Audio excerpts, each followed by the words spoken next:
हाँ, ये उठा दो।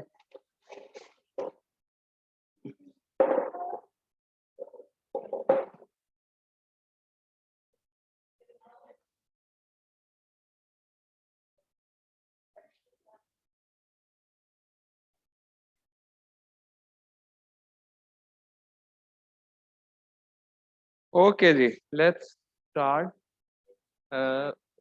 रहने दे, क्योंकि मैंने फिर यहाँ पे लिखना होगा तो इट्स फाइन। नजर आ रहा है ना आप लोगों को क्लियरली? ठीक है, वो दरवाजा बस थोड़ा सा बंद कर दें ताकि बाहर से शोर ना आए। ओके, सब लोग हैं? अबीरा नहीं है और हेरा आ रही है, और हेरा नहीं है, बाकी सब लोग हैं।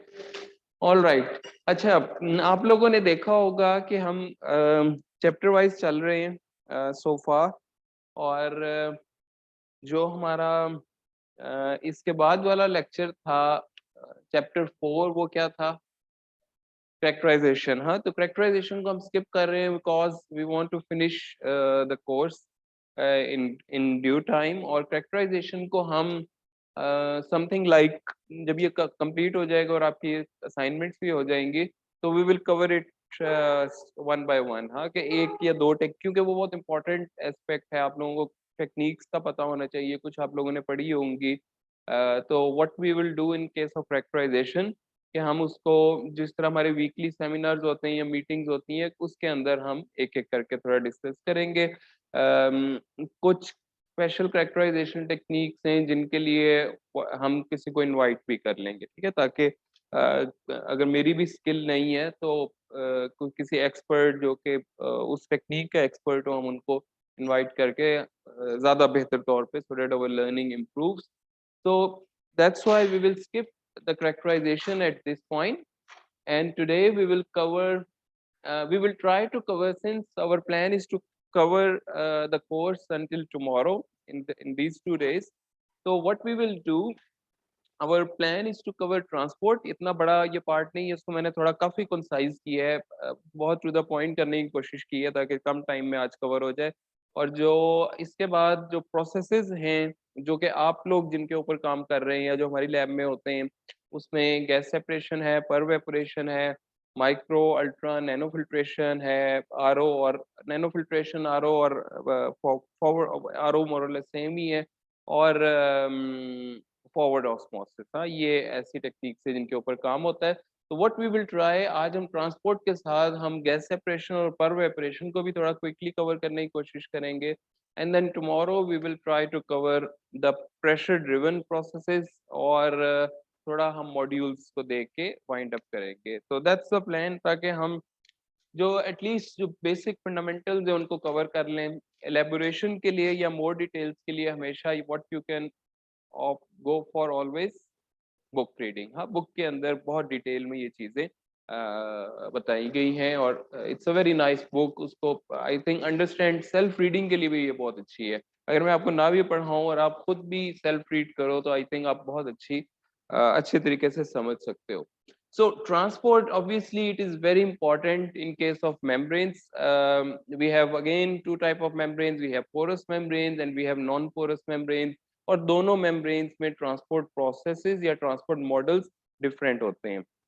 अगर हम ओवरऑल मेम्ब्रेन प्रोसेस की बात करें, तो हमने लास्ट टाइम भी बात की थी कि जो फ्लक्स है, वी नो कि it is directly proportional to the driving force and it is inversely proportional to the thickness of the membrane. ये एक यूनिवर्सल लॉ है जिसको हम फिक्स लॉ भी कहते हैं फॉर मास ट्रांसफर। और चूंकि मेम्ब्रेन्स के अंदर मास ट्रांसफर होता है, एक जो परमिएटिंग मॉलिक्यूल्स हैं, they permeate, they transfer through, from feed side to permeate side. So that's why this law is applicable for both porous and non-porous membranes. So what we can say, ये जो flux है, this is equal to the driving force and the thickness. Now this driving force, in other words potential, can be chemical potential और electrical potential. हमने कहा था कि दो तरह की मेम्ब्रेन्स के केस में ड्राइविंग फोर्स होती है, आइदर कंसंट्रेशन डिफरेंस होता है, कंसंट्रेशन डिफरेंस को परवेपरेशन मिसाल के तौर पे एक प्रोसेस है जिसके अंदर हम कंसंट्रेशन डिफरेंस की ही बात करते हैं, डायलिसिस में भी। लेकिन कुछ प्रोसेसेस हैं लाइक गैस सेपरेशन, नैनोफिल्ट्रेशन, उसमें जो कंसंट्रेशन डिफरेंस है उसको हम रिप्रेजेंट करते हैं in the form of pressure difference, because partial pressure वही होता है जो उस जितनी कॉन्सेंट्रेशन, एक गैस है अगर उसका प्रेशर 10 बार है, उसमें एक गैस 50% एक गैस है, 50% दूसरी गैस है, तो हम कहेंगे कि एक गैस जो है उसका पार्शियल प्रेशर 5 बार है, दूसरी गैस का पार्शियल प्रेशर भी, जो सम होता है प्रेशर कॉन्सेंट्रेशन का, वही प्रेशर की फॉर्म में हम उसको कोरिलेट कर देते हैं। And the second potential that in some membranes like electrodialysis membranes होती हैं और fuel cells की membranes होती हैं, इन उनके इस केस में we call it electrical potential, and in many cases like membrane electrolysis एक process है जिसके अंदर हम दोनों पोटेंशियल्स को, ड्राइविंग फोर्स प्रेशर भी होता है डाउनस्ट्रीम साइड पे, वैक्यूम होता है, and then we also have electrical potential, high electric field that is applied, so we call it electrochemical potential. Now the transport generally in membranes, whether they are porous or non-porous, are of two types: diffusive transport and facilitative transport. Diffusive transport is the most common type of transport, जो कि nearly हर तरह की, आप मेरे ख्याल में यहाँ पे हम जितनी भी membranes बना रहे हैं उनके अंदर diffusive transport होती है।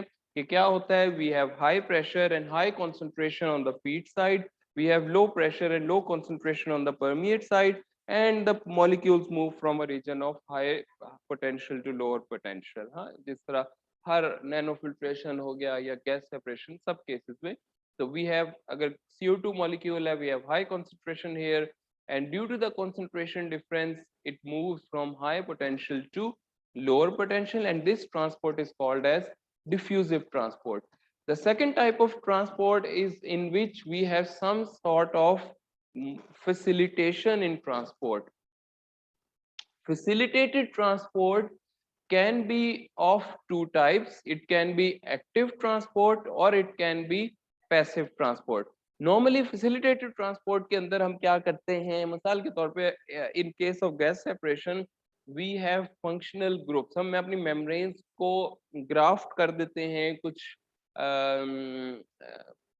functional group से। मिसाल के तौर पे CO2 एक molecule है, it is attracted more to amine groups, so what we do, हम अमाइन ग्रुप्स के मेम्ब्रेन की सरफेस के ऊपर ग्राफ्टिंग कर देते हैं। What happens, the membrane molecules, the permeating molecules make a weak bond due to the interaction with the functional groups, और उनके साथ वो एक वीक कम्प्लेक्सेस बना देते हैं जो कि बहुत एक वीक बॉन्ड होता है और रिवर्सिबल बॉन्ड होता है। when we have high pressure on the feed side, the molecules get attracted to the carrier that is transporting the molecules to the downstream side, and then we have vacuum on the downstream side, and due to this vacuum this weak bond breaks and the molecules, the permeating molecules, are transported on the downstream side. इसी तरह ionic liquids, deep eutectic solvents, जब हम liquids को भी membranes के अंदर, what we do, हम एक पोरस सपोर्ट लेते हैं, जिस तरह हमने फेज इन्वर्जन की बात की थी, और फिर हम किसी लिक्विड से जो कि परमिएटिंग मॉलिक्यूल्स के साथ एक कोई वीक बॉन्ड बना सकता है, जस्ट लाइक आयनिक लिक्विड्स, डीप यूटेक्टिक सॉल्वेंट्स, कुछ अमाइन बेस्ड सॉल्वेंट होते हैं, मोनो एथिलीनमाइन, डाई एथिलीनमाइन, ट्राई एथिलीनमाइन, हम इन लिक्विड्स को इन पोर्स के अंदर इमोबिलाइज कर देते हैं, इमर्स कर देते हैं, इन पोर्स को फिल कर देते हैं with these liquids. As a result, when we have a membrane that is filled with these high affinity liquids, जब molecules आते हैं that need to pass through the membrane, they make a weak bond with these carrier molecules, and then on the downstream side we have vacuum pump, and through this vacuum pump this bond is broken, ionic liquid stays inside the membrane and CO2 molecules diffuse out of the membrane. इसको थोड़ा सा आगे चल के detail में भी देखते हैं ये मैकेनिज्म होता क्या है। And the other type of so this is passive transport, and then the other type of transport for facilitated transport is active transport. Active transport में हम क्या करते हैं, we move against the second law of thermodynamics.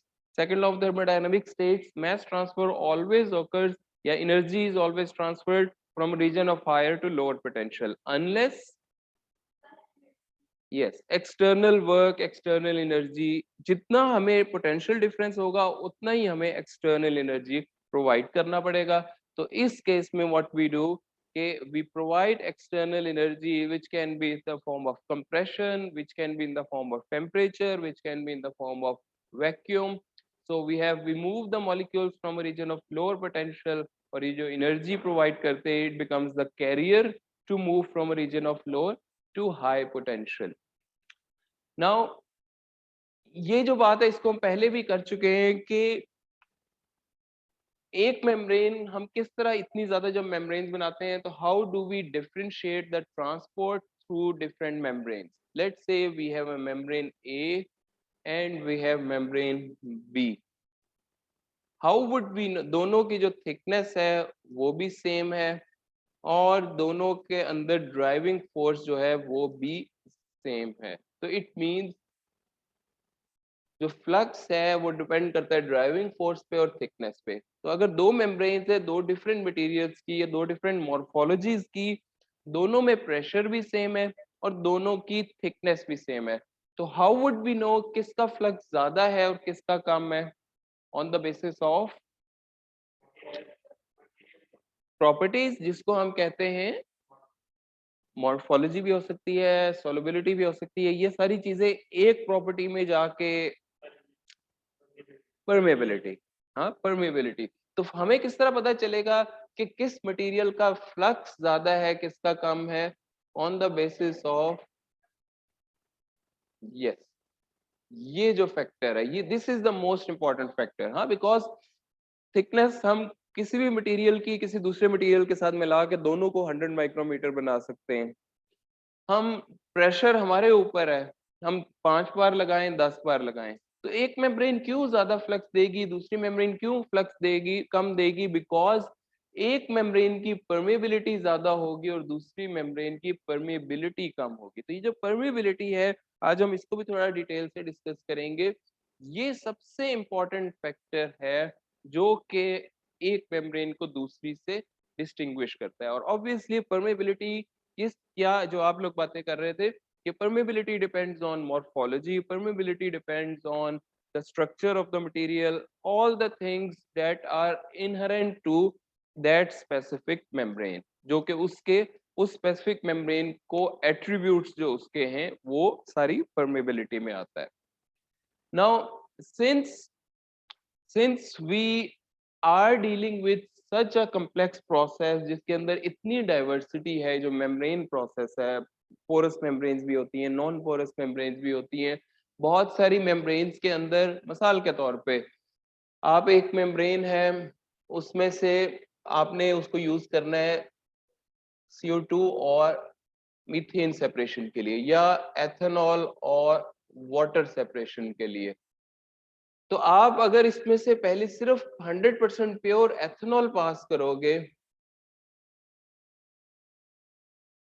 तो इसकी permeability और इसका flux कुछ और होगा. इसमें वाटर 100% पास करोगे तो इसकी परमेबिलिटी और इसका फ्लक्स कुछ और होगा.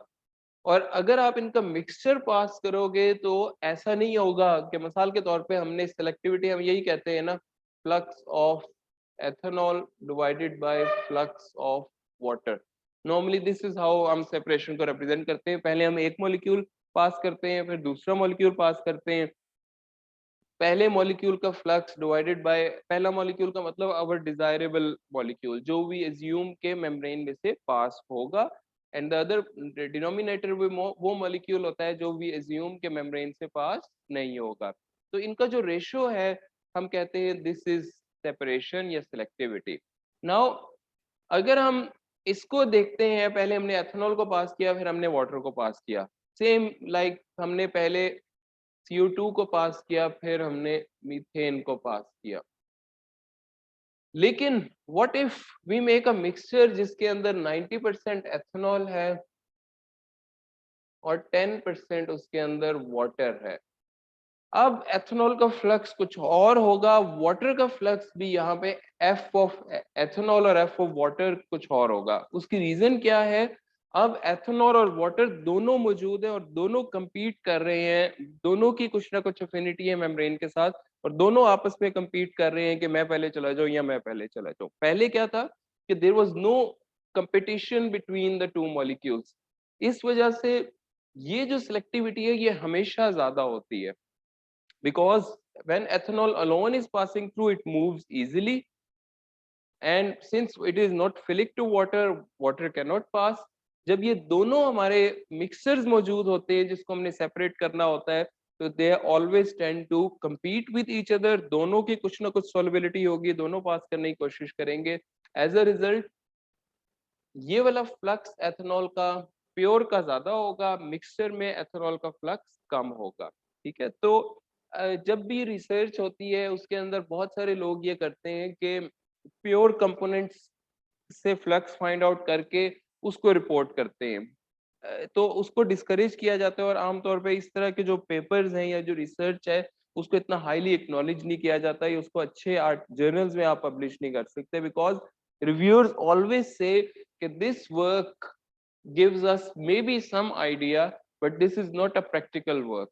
Practical work is what which you will work when you will work with actual mixers that are present in industry, so that we can get a good idea कि industry वो membrane जब actual feed mixers में हम के साथ deal कर रहे होंगे तो वो कैसे वर्क करेगी।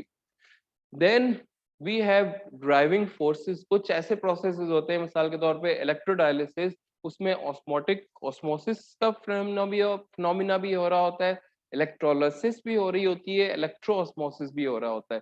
तो वी आर नॉट श्योर कि कौन सी जो ड्राइविंग फोर्स है वो कितनी डोमिनेंट है, ऑस्मोसिस डोमिनेंट है या इलेक्ट्रोलिसिस डोमिनेंट है या इलेक्ट्रो ऑस्मोसिस डोमिनेंट है। चूंकि इतने ज्यादा हमारे पास कॉम्प्लेक्स प्रोसेसेस हैं, प्योर के केस में कुछ और है एंड सो ऑन, तो there is not black box model जिस तरह हम ये कहते हैं कि ये एक जेनेरिक इक्वेशन है हर तरह के मैस ट्रांसफर के लिए। मेम्ब्रेन्स के लिए there is not a black box model कि हम कहें कि दिस इज अ मेम्ब्रेन, ये हमारी फीड है, ये परमिएट है, तो हम ये कहें कि अगर फीड में CO2 और मीथेन है तो हमारी बेस्ड ऑन मेम्ब्रेन परमेबिलिटी हमारी CO2 इतनी सेलेक्टिव होगी और उसकी इतनी परमेबिलिटी होगी। हम खुद से अगर हम मेम्ब्रेन को बनाए बगैर मॉडल करना चाहें या कुछ इक्वेशंस लगा के खुद से एस्टिमेट करना चाहें कि based on membrane structure membrane की ये CO2 परमेबिलिटी होगी, ये सिलेक्टिविटी होगी। आमतौर पे होता है ना ये पहले क्योंकि एक्सपेरिमेंटल वर्क करना बहुत टाइम टेकिंग होता है, तो नॉर्मली ये किया जाता है किसी भी तरह की रिसर्च हो उसको पहले लोग मॉडलिंग और सिमुलेशन से इक्वेशंस के थ्रू मॉडल्स के थ्रू स्क्रीन कर लेते हैं कि out of these 1000 membranes these 5 or 6 membranes would be highly CO2 selective and permeable membranes, और उनपे कुछ मॉडल्स यूज करते हैं जेनेरिक मॉडल्स। मेम्ब्रेन्स के केस में it is very difficult to use one specific model because it is such a complex process. However, there are few processes that can, few models that can be used, और आज हम उसको discuss करेंगे। The first type of model is for porous membranes. Again, porous और non porous को हम कभी भी combine नहीं कर सकते because porous membranes pores पे depend करती हैं, pore size distribution, पोरोसिटी पे, और non porous membranes solubility dependent होती हैं मेनली। हाँ, तो पोरस और नॉन पोरस को हम कभी कंबाइन नहीं कर सकते। However among the porous membranes we can have some sort of transport models जिसको हम थोड़ा सा डिस्कस करेंगे और फिर आप लोगों ने इसको अपनी रिसर्च में लेटर ऑन यूज करना है।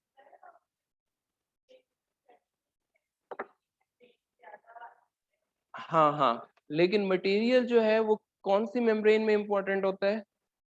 पोर नॉन पोरस। हाँ, तो नॉन पोरस जब हम बात करेंगे तो हम थोड़े बहुत, लेकिन हम उनको डिस्कस करेंगे मॉडल्स को, लेकिन स्टिल एक कोई मॉडल नहीं है जो कि हर हर मटेरियल पे अप्लाई होगा। अच्छा, पोरस मेम्ब्रेन्स को भी अगर हम बात करें तो it is not very easy because we have so many different type of pore geometries. हमने जो पहले भी देखा, कुछ माइक्रोफिल्ट्रेशन मेम्ब्रेन जो कि टेम्पलेट लीचिंग से बनाई जाती हैं या स्ट्रेचिंग से बनाई जाती हैं, उनका स्पेसिफिक पोर, जिस तरह ये एक्सट्रूडर को स्ट्रेच करके ये मेम्ब्रेन बनी है तो we can see a specific structure.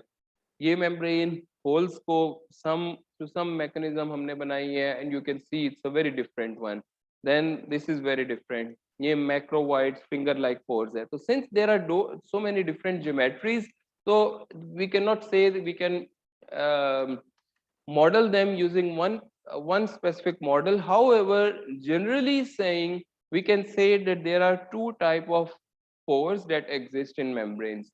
One is cylindrical pores, straight finger like pores, and the other is spherical pores, जो कि स्पॉन्जी स्ट्रक्चर मिसाल के तौर पे जो होता है, या इस तरह के जो मेम्ब्रेन है जिसके अंदर हम स्फेरिकल पोर्स, स्फीयर्स की फॉर्म में पोर्स जनरेट करते हैं। सिलेंड्रिकल पोर्स के लिए अगर हमने मेम्ब्रेन को मॉडल करना हो तो we have Hagen Poiseuille equation which is represented by this equation. तो सिलेंड्रिकल पोर्स के लिए हम एज्यूम करते हैं कि जो हमारी मेम्ब्रेन की थिकनेस है वो टॉप से बॉटम तक वही उस पोर की लेंथ होगी या उस सिलेंडर की मेम्ब्रेन के अंदर लेंथ होगी। Hagen-Poiseuille equation states that a flux of the membrane is equal to porosity of the membrane epsilon, radius of pore, driving force divided by thickness of the membrane, जो कि ये पूरी thickness है, eta, that is viscosity of the fluid that is passing through the membrane. porous membranes हैं तो जाहिर है हम लिक्विड फिल्ट्रेशन की बात कर रहे हैं हम, and tau that is tortuosity of the membrane. ठीक है, अब पोरोसिटी ऑफ द मेम्ब्रेन जो है उसको हम कैसे रिप्रेजेंट करते हैं? Porosity of the membrane is equal to area of one pore, cylinder है तो सिलेंडर का area pi r square, multiplied by total number of pores divided by total area of the membrane। के membrane का कितना area जो है वो porous है divided by total area of the membrane into 100, ये पोरोसिटी हो जाएगी। तो पोरोसिटी इज स्ट्रेट फॉरवर्ड। अगर आपके पास सेम हो या कुछ ऐसे इंस्ट्रूमेंट होते हैं, पोरोमीटर्स एक इंस्ट्रूमेंट है जिसके थ्रू हम नंबर ऑफ पोर्स और पोर साइज भी फाइंड आउट कर सकते हैं, और total area of the membrane simply it is easy to find out.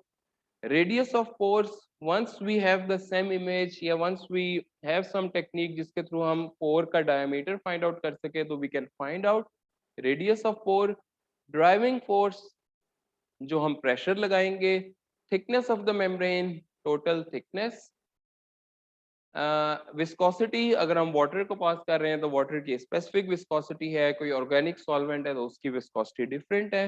और टॉर्चुइसिटी, टॉर्चुइसिटी का मतलब ये है कि एक मेम्ब्रेन अगर बिल्कुल उसके सारे के सारे पोर्स सिलेंड्रिकल हैं, आइडियल पोर्स हैं, तो ये जो टॉर्चुइसिटी होगी दिस इज इक्वल टू 1। अब इस आइडियल बिहेवियर से हमारी मेम्ब्रेन जितना डेविएट करेगी उतना ये जो फैक्टर है ये 1 से रिड्यूस होता जाएगा। मिसाल के तौर पे अक्सर मेम्ब्रेन्स इस तरह की होती हैं जिनके अंदर पोर साइज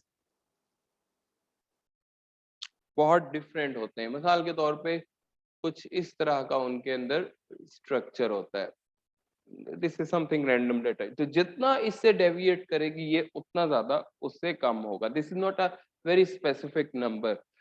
अगर आप देखो तो इस इक्वेशन में इसका फायदा क्या होता है कि अगर आपके पास 15, 20, 40, 50, आपने बहुत सारे डिफरेंट मेम्ब्रेन्स बनाई डिफरेंट मेथड्स के थ्रू, जो कि हमने डिस्कस किया था लास्ट लेक्चर में कि फेज इन्वर्जन के इतने सारे पैरामीटर्स हैं उनको हम चेंज करके बहुत तरह की मेम्ब्रेन बना सकते हैं। तो what we can do, even without testing the membranes, we can get an idea कि किस मेम्ब्रेन का फ्लक्स ज्यादा होगा, किस मेम्ब्रेन का फ्लक्स कम होगा और कितना होगा। कैसे? अगर हम मेम्ब्रेन को पहले कैरेक्टराइज कर लें, उसकी पोरोसिटी फाइंड आउट कर लें, उसका पोर साइज कर लें और उसकी टॉर्चुइसिटी कर लें, तो हम ये कह सकते हैं कि ये मेम्ब्रेन 5 बार के ऊपर वाटर के लिए इतना फ्लक्स प्रोवाइड करेगी। ठीक है, समझ आ रही है ना? तो इसके थ्रू ये अगर हमारे पास सिलेंड्रिकल पोर्स होते हैं तो by using Hagen Poiseuille equation we can estimate, not calculate, estimate the flux and then we can do the experiments and then correlate them. इसी तरह अगर हमारे पास स्फेरिकल पोर्स हों तो स्फेरिकल पोर्स के लिए कोजेनी-कार्मन इक्वेशन है, बहुत सिमिलर इक्वेशन है बिकॉज जस्ट जो हमारे पोर्स की डायमेंशंस है वो डिफरेंट है। इस केस में again porosity of the membrane, area of the membrane, driving force, viscosity of the fluid, porosity, thickness, सिर्फ के जो फैक्टर है वो डिफरेंट है। Again it will Carman Kozeny equation will give us idea. अगर हमारे परफेक्टली स्फेरिकल पोर्स हैं, एक इसकी एग्जांपल ये थी, इस केस में के की जो वैल्यू है इट विल बी 1 और इस स्फेरिकल पोर से हम जितना डेविएट करेंगे इसकी जो वैल्यू है वो 1 से चेंज होती जाएगी, कम होती जाएगी। So these are two generic rules या मॉडल्स जिसकी बेस पे हम, क्योंकि दो ही तरह के जनरली पोर्स होते हैं, either we have cylindrical straight pores और वी हैव स्फेरिकल पोर्स और स्पॉन्जी स्ट्रक्चर। तो जिस तरह की आपकी मेम्ब्रेन सेम में दिख रही है, you can model the membrane and you can estimate the flux. और इवन आपके अगर ये आपने स्क्रीनिंग ना भी करनी हो तो it's a very good idea कि आप जब टेस्टिंग करो तो आप उसको मैच करो कि थ्योरेटिकली इसका फ्लक्स 100 लीटर पर मीटर स्क्वायर आना चाहिए था, जब मैंने एक्सपेरिमेंटली करके देखा तो इसका फ्लक्स 50 आ रहा है। तो it's a very good idea कि आप देख सकते हो, अच्छा हाँ ना 100 चाहिए था, 50 रहा है, तो what could be the reason, और फिर उसको डिस्कस किया जा सकता है। यही सारी चीजें हैं जो कि एक क्योंकि रिसर्च बहुत स्ट्रेट फॉरवर्ड भी हो सकती है और बड़ा आप उसको डीपली भी उसके अंदर जा सकते हो। तो ये सारी चीजें हैं जिसके थ्रू आप अपनी रिसर्च को ज्यादा इन डेप्थ लेके जा सकते हो और ज्यादा बेहतर कर सकते हो। Now we move to gases transport through porous membranes. अब जो गैसेस हैं उनके लिए हम क्या कहते आए हैं कि किस तरह के मेम्ब्रेन्स यूज होती हैं, नॉन पोरस। उसकी रीजन ये है कि गैस मॉलिक्यूल्स इतने छोटे मॉलिक्यूल साइज होता है कि it is very difficult to separate them through porous membranes. However, there are some applications जिसके अंदर गैसेस को porous membranes के थ्रू ट्रांसफर किया जाता है। मैंने आपको यूरेनियम की एग्जांपल दी थी, यूरेनियम 235 और 238। तो gases transport through porous membranes के ये तीन मैकेनिज्म्स हैं जो कि डोमिनेंटली यूज होते हैं। सबसे पहले इसको डिस्कस करते हैं, सबसे स्ट्रेट फॉरवर्ड है मॉलिक्यूलर सीविंग, कि हम ऐसी मेम्ब्रेन बनाते हैं जिसका पोर साइज इन बिटवीन हो between the to gas molecules. For example एक जियोलाइट है, जियोलाइट 3A, इसका जो पोर साइज है वो है 3 एंगस्ट्रॉम।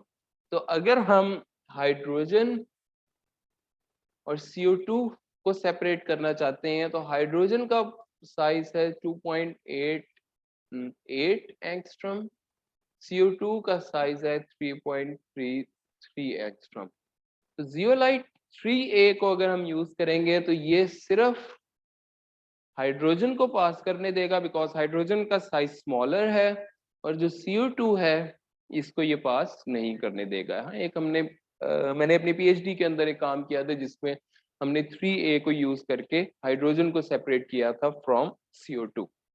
तो molecular sieving in just like a sieve but at a angstrom scale.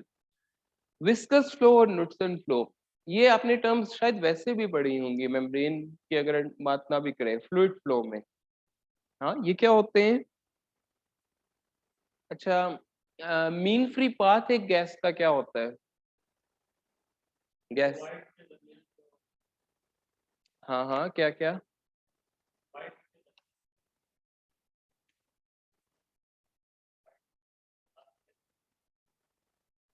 बिल्कुल बिल्कुल, मीन फ्री पाथ जिसको हम लेमडा से रिप्रेजेंट करते हैं।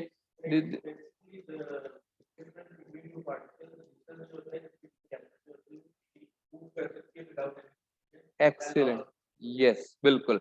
तो It is the distance between two gas molecules before they collide with the walls of the container, with the wall of the pores. मिसाल के तौर पे ये अगर एक पोर है तो गैसेस की नॉर्मली डिफ्यूजन दो तरह की होती है, या वो विस्कस फ्लो होता है या न्यूटन फ्लो होता है। विस्कस फ्लो, जिस तरह ऐसा ने बताया कि gas molecule collide with each other and they move across certain distance. तो ये जो डिस्टेंस है between the gas molecule before, अगर ये डिस्टेंस, अगर हमारा पोर साइज, दो तरह के केसेस हो सकते हैं। हमारा पोर साइज इतना कम है कि before a gas molecule collide with the other gas molecule it collides with the wall, और ये इस तरह मूव कर रहा है। तो इस केस में हमारा जो लैम्डा है, जो डिस्टेंस, वो ग्रेटर है पोर साइज से। चूंकि वो ग्रेटर है तो इसलिए before a molecule collides with other molecule it collides with the wall, so molecule is moving by colliding with the pores walls. इस केस में पोर साइज इतना बड़ा है कि molecules are just colliding with each other and moving and diffusing. तो आपके ख्याल में, और ये जो फ्लो है इसको हम विस्कस फ्लो कहते हैं। ये जो फ्लो है जिसमें पोर साइज इतना छोटा हो जाता है कि पोर साइज की वजह से मॉलिक्यूल्स, उसको उसकी कोलिजन की वजह से मॉलिक्यूल मूव करता है। किस केस में सिलेक्टिविटी ज्यादा होगी, विस्कस फ्लो में या न्यूटन फ्लो में? न्यूटन फ्लो में, बिकॉज विस्कस फ्लो में पोर का कोई रोल नहीं है। हाँ, it is molecules are, mean free path is such so small that molecules are just colliding, और जिस तरह वो एक वैसे गैस ने मूव करना है वो वैसे मूव कर रही है। जबकि न्यूटन फ्लो में the pore size becomes important and takes an important role, and so एक मिसाल के तौर पे एक गैस मॉलिक्यूल ऐसा हो सकता है जिसका लैम्डा जो है वो इतना बड़ा है कि वो इसके थ्रू मूव कर रही है, जबकि दूसरा मॉलिक्यूल जो है उसका लैम्डा इतना छोटा है कि वो स्टिल हमारे पोर्स के थ्रू मूव नहीं कर रही, बल्कि उसकी मूवमेंट इस तरह है। तो जाहिर है हमारी जो मेम्ब्रेन है उस केस में ये मॉलिक्यूल ज्यादा बेहतर तेजी से मूव करेगा और ये मॉलिक्यूल स्लो मूव करेगा, और सिलेक्टिविटी हमारी ये जो मॉलिक्यूल है जिसका लैम्डा छोटा है इसकी ज्यादा होगी। तो these so porous membranes के केस में either we have viscous flow जिसमें mean free path is very much smaller than the diameter of the pores, or we have Knudsen flow, or we have molecular sieving. These are the three modes of mass transfer. जो major dominant mechanism है for gases and for some liquids is non-porous membranes. Liquids में हम परवेपरेशन की बात कर सकते हैं, जिसमें हम अल्कोहल्स वाटर्स को या ऑर्गेनिक सॉल्वेंट्स वाटर को सेपरेट करते हैं। Generally speaking non porous membrane, जिस तरह हमने कहा इनके अंदर पोर्स नहीं होते, तो solubility is the main driving force. आपके ख्याल में गैसेस की डिफ्यूजन या परमिएशन ज्यादा होगी या लिक्विड्स की ज्यादा होगी टू नॉन पोरस मेम्ब्रेन? नहीं, लिक्विड्स की। उसकी रीजन ये है कि गैसेस, बिल्कुल हमें नजर आ रहा है कि गैसेस की जाहिर है डिफ्यूजन बहुत तेज होती है ऑब्वियसली, तो हमेशा गैस डिफ्यूज तेजी से करेगी, लेकिन पोरस मेम्ब्रेन में, हाँ, नॉन पोरस मेम्ब्रेन में there is no path for the gas to pass through. Only way a gas can pass through is by pores, नहीं, सॉलिबिलिटी। अब आप सॉलिबिलिटी का देखो तो लिक्विड्स की सॉलिबिलिटी कितनी ज्यादा होती है। हाँ, लिक्विड्स, एक पेपर को अगर आप लेते हो तो उसमें से गैस पास करते हो उसको कुछ नहीं होता, उसमें से लिक्विड पास करते हो वो वेट हो जाता है, स्वेल कर जाता है। रबर्स लिक्विड्स को पास करते हैं ना, एग्जैक्टली तो लिक्विड्स की एब्जॉर्प्शन, लिक्विड्स की एफिनिटी, लिक्विड्स की वजह से स्वेलिंग, लिक्विड्स की इंटरेक्शन पॉलीमर्स के साथ बहुत ज्यादा होती है। gases are generally insoluble, they do not interact with the polymers or materials as much as liquids, ठीक है। तो liquids की absorption solubility are very high as compared to gases। जो सबसे ज्यादा dominant mechanism है और ये सबसे important भी है,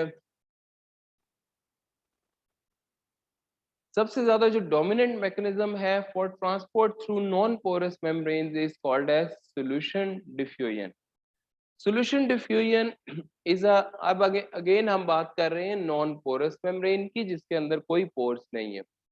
solution diffusion which is the most dominant transport mechanism in non-porous membranes is a three-step process. In the first step, the permeating molecules absorb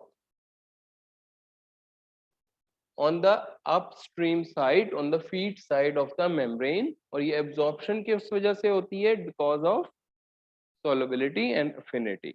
ठीक है, तो अगर हम एथेनॉल और वाटर की बात कर रहे हैं तो अगर एथेनॉल की सॉल्युबिलिटी ज्यादा है तो एथेनॉल एब्जॉर्ब भी ज्यादा होगा, वाटर की सॉल्युबिलिटी कम है तो वाटर एब्जॉर्ब भी कम होगा।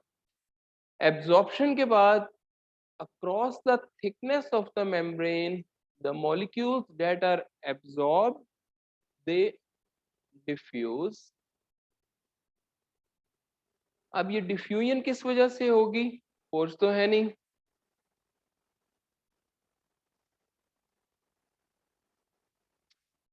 मटेरियल, हाँ नहीं सॉल्युबिलिटी की वजह से तो एब्जॉर्प्शन हो गई। हाँ एक तो ड्राइविंग फोर्स गुड, लेकिन ड्राइविंग फोर्स भी उस वक्त तक नहीं करेगी अगर यहाँ पे फोर्स ही नहीं है।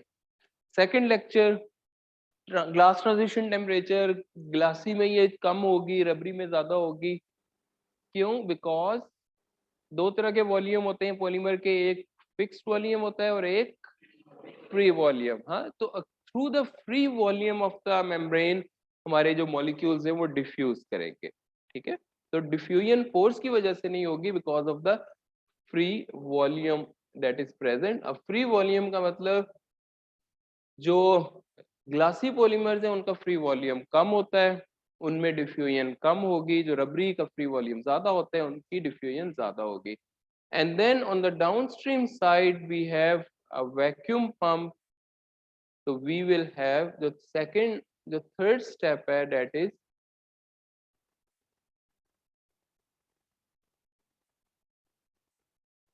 desorption, absorption, diffusion and desorption, because we have vacuum pump that sucks the permeating molecule out from the membrane।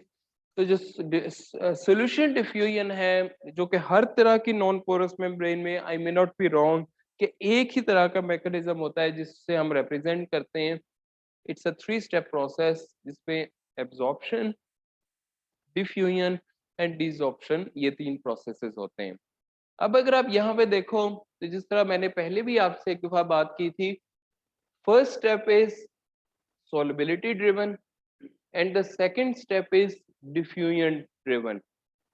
तो ये जो स्टेप है it is a thermodynamic step and this is a kinetic step. तो thermodynamics और kinetics दोनों play an important role in non porous membranes. तो we can say जो हम बार बार बात कर रहे थे परमेबिलिटी की,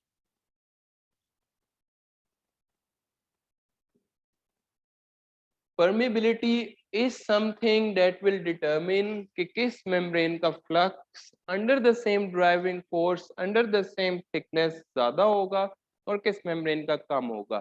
तो permeability जो कि सबसे important factor है that will depend on two factors, that is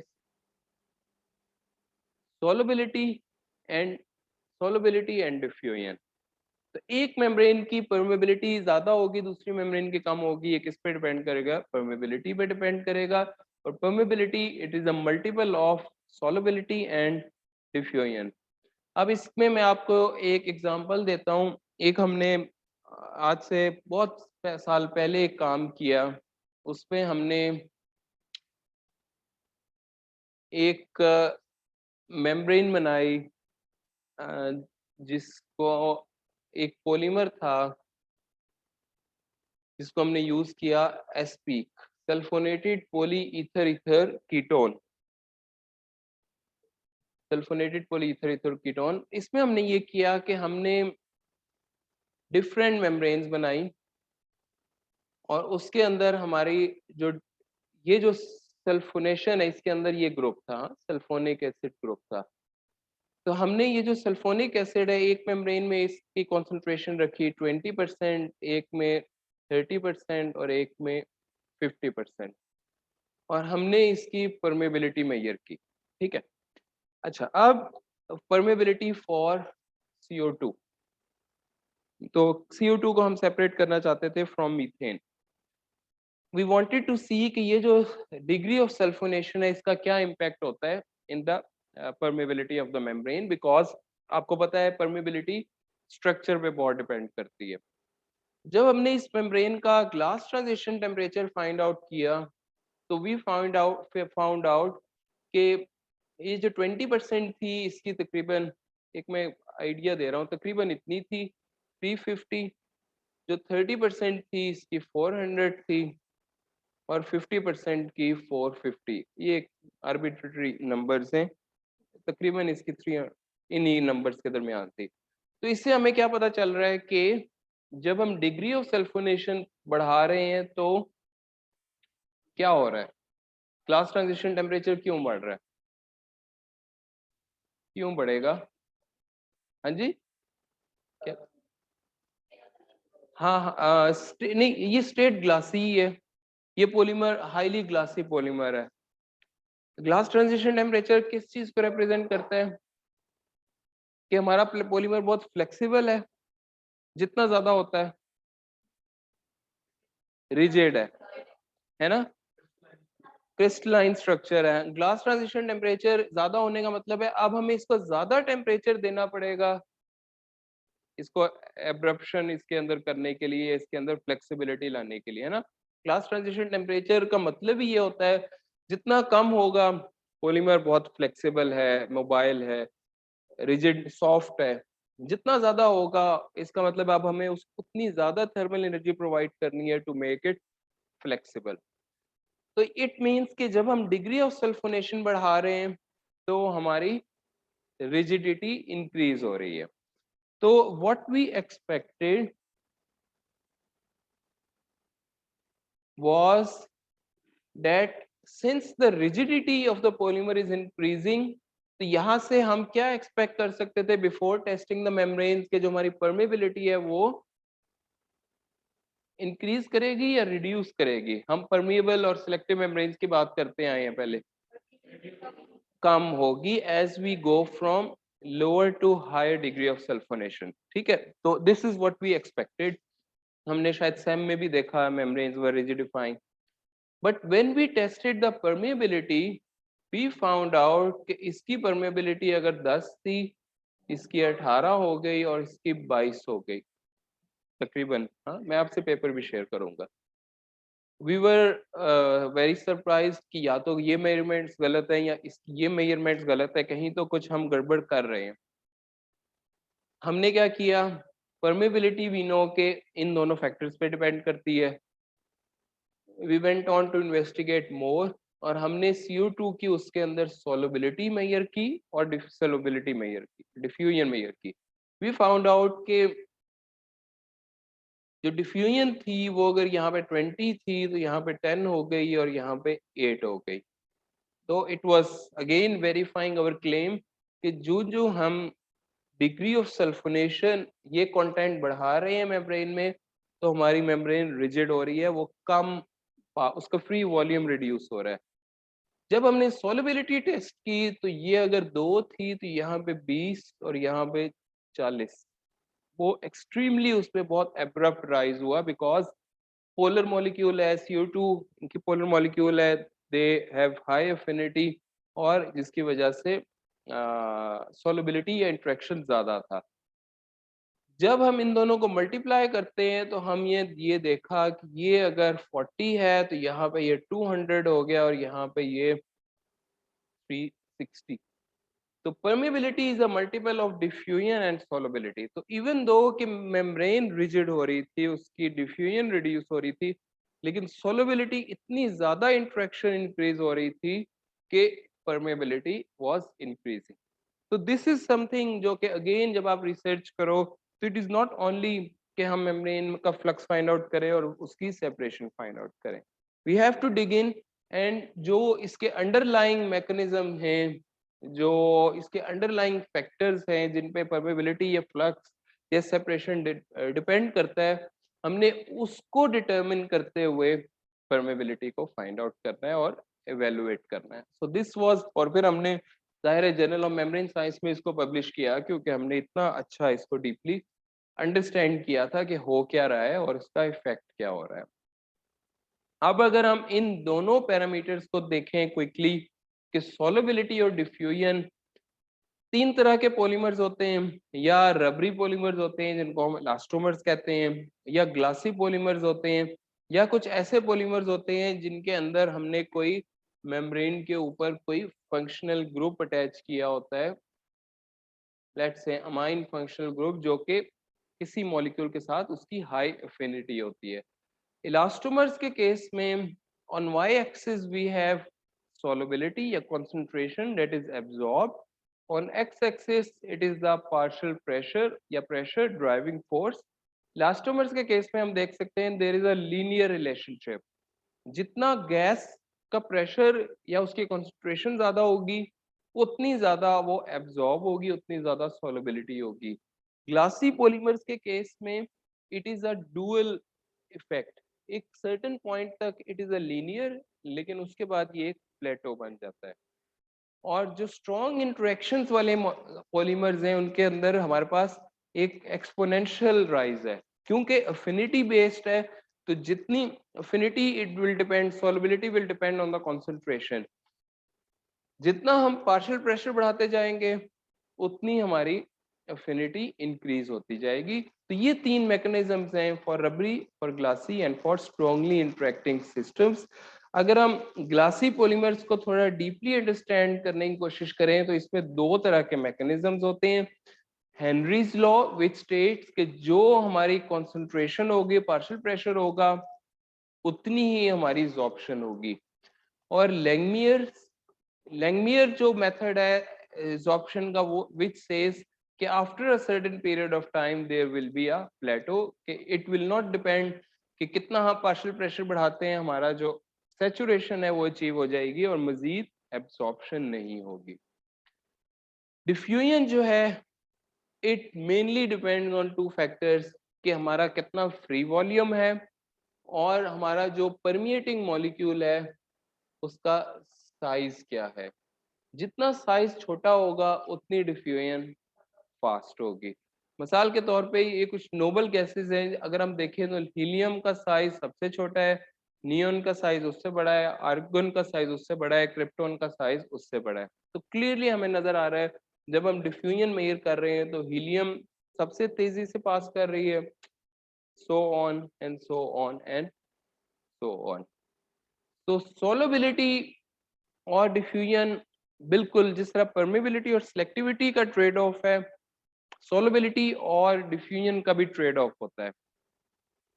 जितना छोटा मॉलिक्यूल है उसकी डिफ्यूजन उतनी ज्यादा होगी, जितना बड़ा मॉलिक्यूल है उसकी सोलबिलिटी उतनी ज्यादा होगी, बिकॉज जितना बड़ा मॉलिक्यूल है वो सरफेस से उतना ज्यादा इंटरेक्ट करेगा ना। तो इस वजह से हम अगर देखें तो ये हमें जो ग्राफ है ये बता रहा है कि diffusion solubility are completely vice versa। कैसे? एक हम यहाँ पे डिफरेंट गैस मॉलिक्यूल्स हैं और उनके हमने डिफ्यूजन मेजर की और उनके हमने सॉल्युबिलिटी मेजर की। आपकी बुक से मैंने ये स्क्रीनशॉट लिया हुआ है। हाइड्रोजन सबसे छोटा size, oxygen, CO2, nitrogen, methane and ये कार्बन मोनोऑक्साइड थी, और CO2 सबसे बड़ा size. What we can see कि अगर हम डिफ्यूजन को देखें तो हाइड्रोजन के केस में सबसे ज्यादा जो हमारा मॉलिक्यूलर साइज बड़ा होता जा रहा है हमारी डिफ्यूजन कम होती जा रही है। वाइस वर्सा हमारी सोलबिलिटी ज्यादा होती जा रही है, जो मैंने अभी आपको बताया था।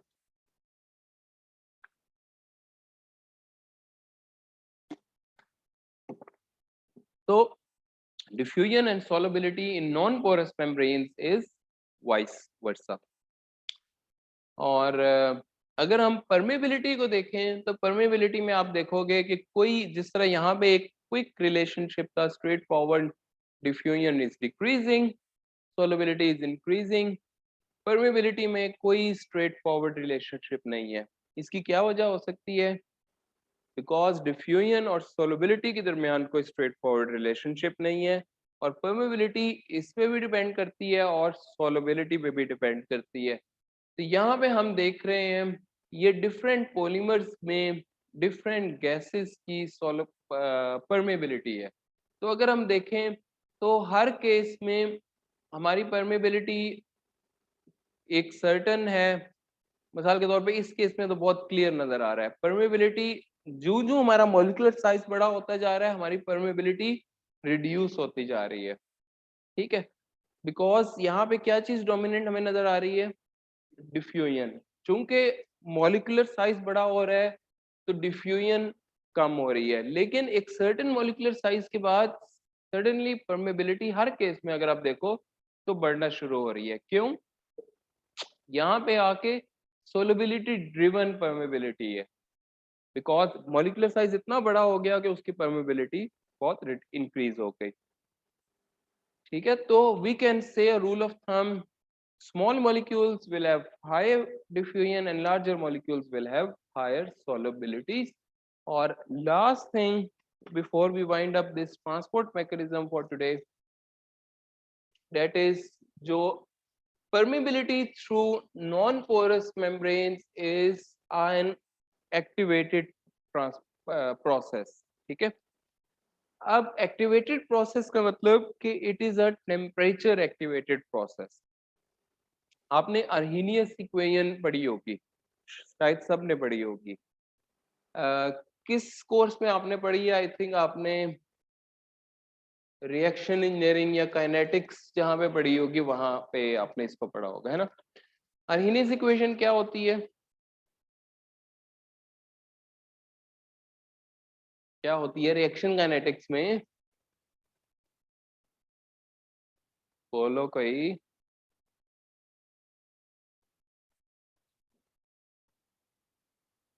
भूल गए हो सारे? अच्छा, मेम्ब्रेन्स के केस में, रिएक्शन काइनेटिक्स के केस में, पर मेम्ब्रेन्स के केस में हम वहां पे हम रेट ऑफ रिएक्शन की बात कर रहे होते हैं। हम यहाँ पे हम बात कर रहे हैं परमेबिलिटी की। ठीक है, तो अब मैं एक क्वेश्चन लिखूंगा आपसे, आपको शायद उससे याद आए। P is equal to p naught e. अभी भी याद नहीं आया किसी को? यहाँ नीचे क्या होगा? अब याद है। हाँ, दिस इज अर्हीनियस इक्वेशन, है ना। तो P is permeability, P naught is an constant of proportionality, E minus EA. What is EA? Yes, activation,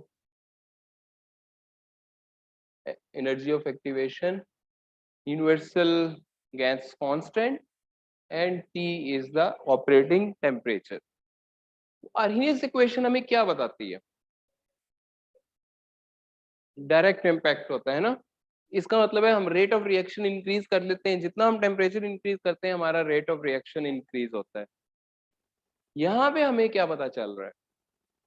आप इसको कोरिलेट करो, सेम देखो, सेम इक्वेशन है, कुछ भी फर्क नहीं है। शाबाश, गुड। परमेबिलिटी हमारी इंक्रीज होगी as we increase the temperature. अगर हम इस इक्वेशन को ओपन करना चाहें तो हम कैसे करेंगे? लॉग लगा दें यहाँ पे, natural log, log of P not. आगे क्या होगा? यहाँ भी लॉग लगेगा, ये लॉग और ये कैंसिल हो जाते हैं, plus minus E A over R T. ठीक है, हमने लॉग लगा के इस इक्वेशन को ये इसको रिमूव किया। अच्छा, अब आप ये मुझे बताओ, ये इक्वेशन ऑफ स्ट्रेट लाइन बन रही है कि नहीं? इसके अंदर y क्या है? y c या x क्या है या m क्या है? प्लस m क्या है?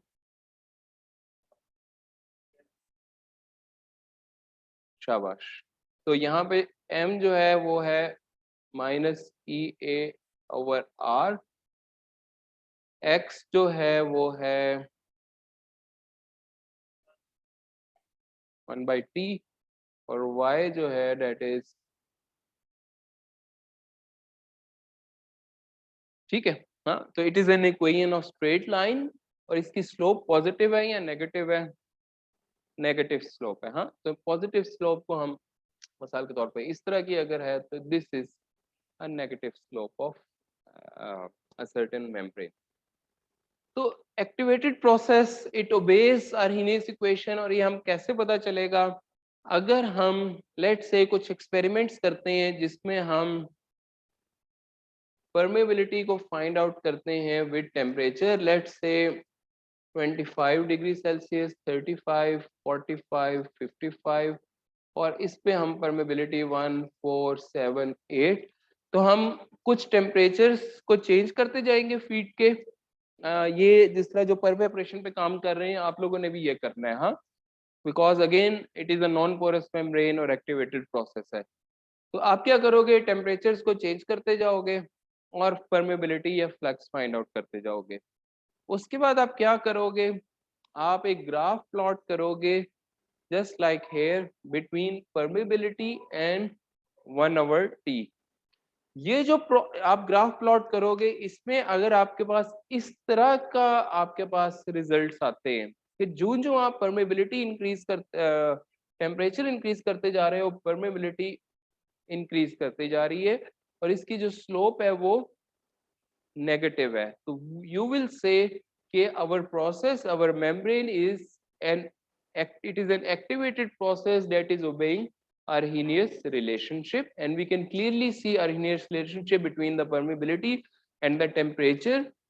और इसका फर्क फायदा आपको क्या होगा? एक तो आप ये प्रूव कर सकते हो, दूसरा आप मेम्ब्रेन एक, क्योंकि देखो जाहिर है आप मेम्ब्रेन एक नहीं बनाओगे अपनी रिसर्च में, आप 5-6 मेम्ब्रेन बनाओगे। मिसाल के तौर पे एक प्योर पॉलीमेरिक मेम्ब्रेन है, एक मेम्ब्रेन है जिसमें कोई पोरस लिक्विड है, एक मेम्ब्रेन है जिसमें कोई आयनिक लिक्विड है, एक और आयनिक लिक्विड की भी कॉन्सेंट्रेशंस हैं, एक मेम्ब्रेन है जिसमें जिसके अंदर इंटरलेयर है। मिसाल के तौर पे उसके अंदर एक मेम्ब्रेन में इंटरलेयर नहीं है, एक में है, एक में कोई कंपोजिट्स हैं। तो you will work on different materials and different strategies. तो आप कैसे प्रूव करोगे कि आपने जो रिसर्च की, आपका जो हाइपोथेसिस था वो सक्सेसफुल था? दिस विल डिटरमिन, अगर आपने जो स्ट्रेटजी यूज की उससे एक्टिवेशन एनर्जी डिक्रीज हो रही है। What is activation energy? Activation energy is a minimum energy, हाँ, to start a process, to run a reaction, to drive the permeability. इस केस में अगर आपकी एक्टिवेशन एनर्जी ये बैरियर कम है तो इट मींस परमेबिलिटी आपकी फैसिलिटेशन ज्यादा होगी। अगर एक्टिवेशन एनर्जी, तो इट इज ए बैरियर, ये बैरियर आपने जो स्ट्रेटजी यूज की उससे बैरियर बढ़ गया तो इट मीन यू फेल्ड। अगर उससे ये बैरियर रिड्यूस हो गया तो इट मींस कि आपने फैसिलिटेट कर दिया अपने प्रोसेस को। एक्टिवेशन एनर्जी आप कैसे फाइंड आउट कर सकते हो, ये मुझे आप कोई बताए। ये हमने इस इक्वेशन को भी खोल लिया, कैसे फाइंड आउट करोगे ई ए? बहुत आसान है। आपने ये ग्राफ, आपने एक्सपेरिमेंट्स किए with temperature, permeability find out की, ये ग्राफ भी बना लिया।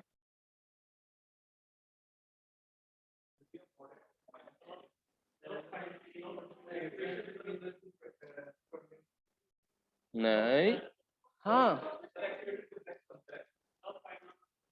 ये इतना आसान निकला है आपके पास, ये स्लोप है। तो यहाँ पे आप e a is equal to m into r,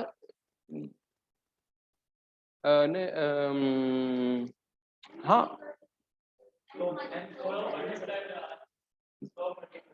हाँ, बस दैट्स इट, मैंने ये ठीक किया था।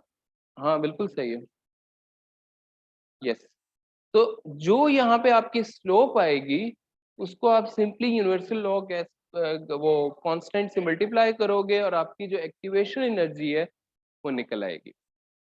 ठीक है, तो आपने अगेन आप लोगों ने अपनी रिसर्च में क्या करना है, once again repeating the same process, different temperatures पे मेजरमेंट्स लेनी है परमेबिलिटी की, परमेबिलिटी वर्सेस जो टेम्परेचर्स हैं इनवर्स, उसके दरमियान ग्राफ प्लॉट करना है, स्लोप फाइंड आउट करनी है, उस स्लोप से आपने एक्टिवेशन एनर्जी फाइंड आउट करनी है। मिसाल के तौर पे इस मेम्ब्रेन की एक्टिवेशन एनर्जी कुछ और है, इसकी कुछ और है, इसकी कुछ और है, and then you will say you will may be make a graph और अ टेबल जिसके अंदर आप यहाँ पे ई ए को रिप्रेजेंट करोगे कि वो इंक्रीज हो रही है, डिक्रीज हो रही है, और एक बड़ा अच्छा वे है आपके रिजल्ट्स को एक्सप्रेस करने का।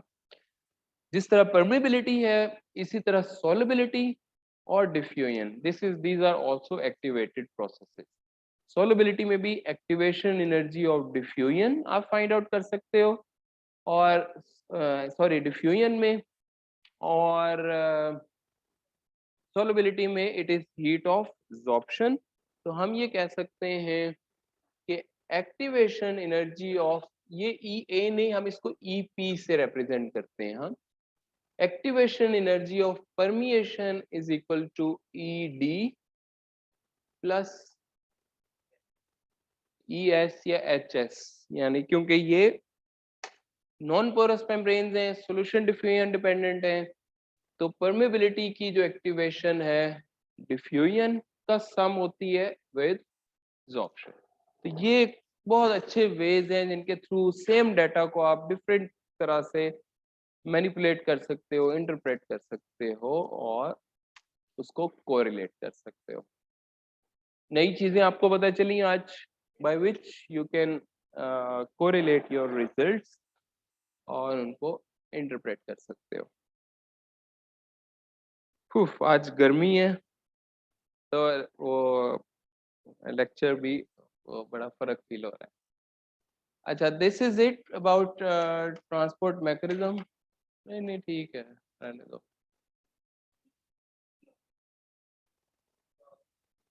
आप क्या ख्याल है, हम ब्रेक करें?